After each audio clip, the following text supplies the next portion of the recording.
चिलिकार आरंभ है डॉल्फिन गणति सका 6 गणति आरंभ होती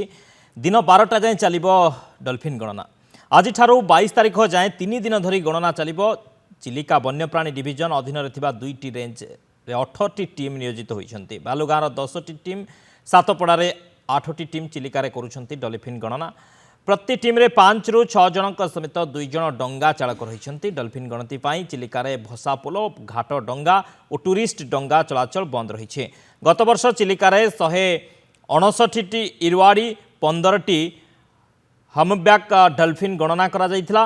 130 रु ऊर्ध्व विभाग कर्मचारी स्वेच्छासेवी Bombay natural history of society Odisha वन्यप्राणी विभाग कर्मचारी सीडीए कर्मचारी ओयूएटी छात्र छात्री अण सरकारी संस्था कर्मचारी माने गणना रे सामिल होइछंती route map drone camera compass मानचित्र जीपीएस बायनाकुलर स्पोर्टिंग स्कोप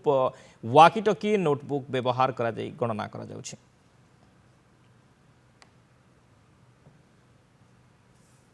आमर विभिन्न सेक्टर रही northern sector southern sector central sector और आउटर चैनल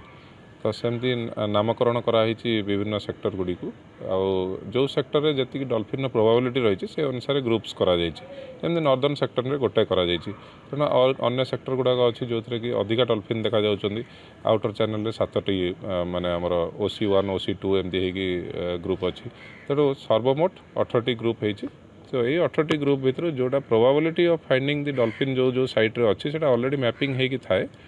से मैपिंग रो जो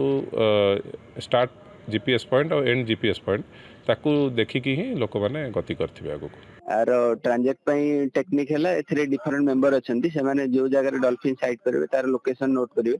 तापर से माने तांको जो ट्रांजेक्ट लाइन नु केते दूर रे देखिले ताकू नोट करिवे नोट कला पर से को फर्दर एनालिसिस हुए फील्ड रे